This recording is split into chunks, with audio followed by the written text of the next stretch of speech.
What's up, Sneaky Nation? Sneaky P here, back with all the news after week 14 of our Los Angeles Crusaders victory. Another nice win for the Crusaders. Our offense has really been coming on strong in recent weeks.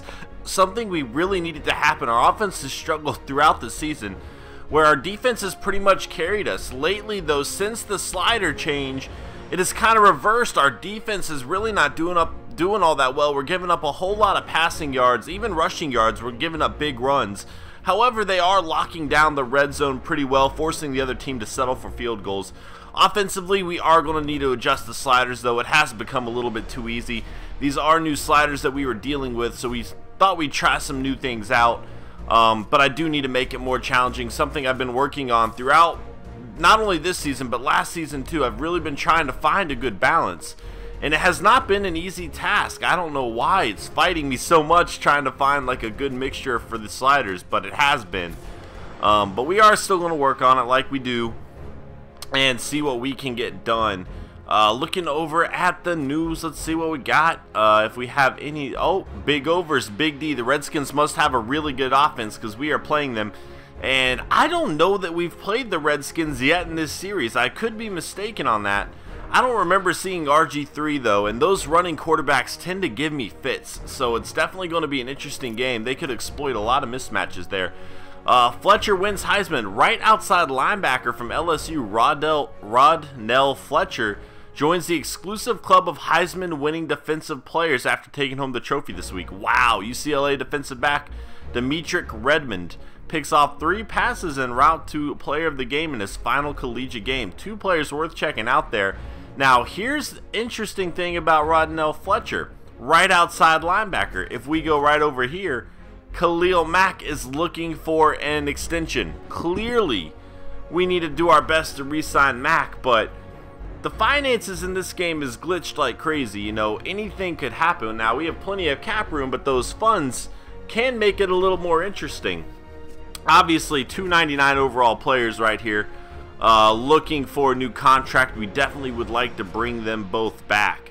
So we're going to have, let's go ahead and take a look at Mac now. Actually, before I forget, I really do need to work on these sliders a little bit.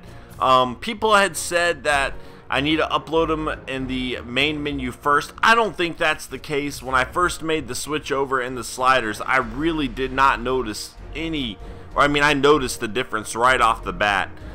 So that might have been a case early on. It seems like that glitch has been fixed in one of the updates though, because the second we changed the sliders here, I played 2 games and it felt just like that third game, all of which felt different from the previous games that we had been playing. So let's go ahead and see what we can fix. I mean, run blocking is already at 15. I could go down to 10. We've been running the ball pretty well though.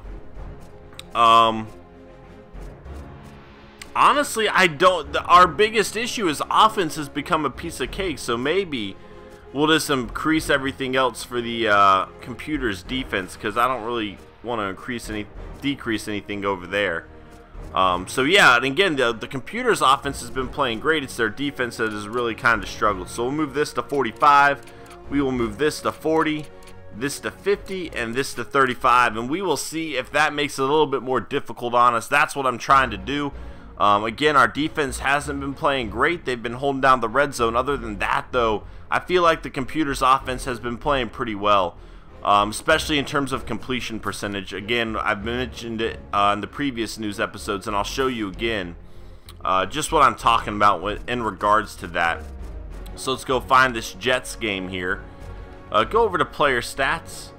And as you can see, 331 yards, 3 touchdowns, 30 of 36, 83%. I mean, that's a very, very, very good game there.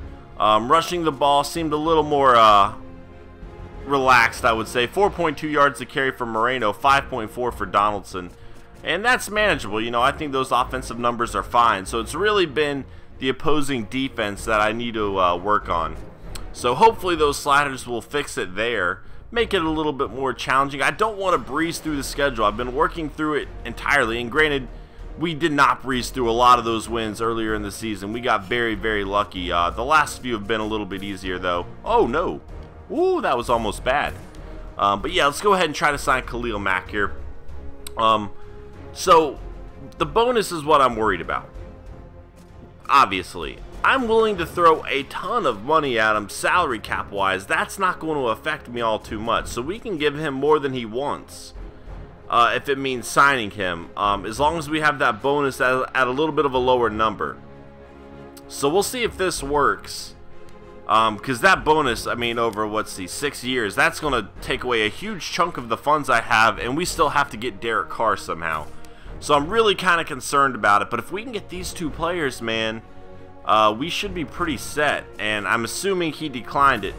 So we'll see what they say here. Player in the final year of his contract who has turned down your contract offer. How far apart are we? How far apart do you think both sides are right now?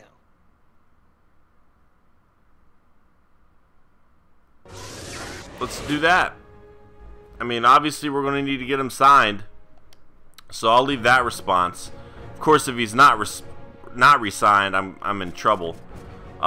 Marquette King, I'd love to have back, but I'm so worried about the contracts of Derek Carr and Khalil Mack, I'm not even going to worry about him now. I'm going to try to sign those other two players before I get the King. I'd like to have King, but I need to make sure I have all the funds available to pick him up. We'll take a quick look at the MVP race, see what we're doing there. Oh, weekly awards too, we need to check that out. Drew Brees, 28 of 35, 332 yards, 5 touchdowns, 1 interception. Miller, 15 tackles, 1 sack. This is Delancey Miller, who was a rookie a few seasons ago. 15 tackles, 1 sack, or was it last year that he was a rookie? Might have been last year. Andrew Luck, 30 of 39, 396 yards, 4 touchdowns. And Brandon Spikes getting it done, 12 tackles and 2 sacks. So 2 straight weeks we have Crusaders at the Defensive Player of the Week position. That's very cool to see. I'm not going to check out all the awards yet. We are coming up on the end of the season, so we'll check out all the positional stuff later. But we will look at the MVP race. Chaz Jenkins from our division leading the way. Drew Brees at number 2. Johnny Manziel at number 3. Joe Flacco 4. Ryan Nassib, a guy we just played, sitting there at number 5. Had him a monster season. Of course, he has a lot of really good wide receivers to work with. Russell Wilson for the Seahawks at number 6. Colin Kaepernick at 7. Derek Carr sitting pretty at 8, baby. And the guy we're about to go against, Robert Griffin III at 9. So that'll be an interesting matchup to see who comes out on top after that game. And Christian Ponder sitting at number 10. Coach of the Year, Single leading the way. Fisher number 2. Fox, Rivera, Harbaugh, Kerrigan, the guy we just saw, Lou, O'Brien, and Mike Tomlin, Omar Epps, whatever you'd like to call him, sitting there at number 10. Guys, that is going to be it for this episode. I hope you enjoyed. Thank you so much for watching. If you enjoyed, please hit that like button. It helps me out an awful lot. And I will see you guys in Week 15 as we take on the Washington Redskins. Later.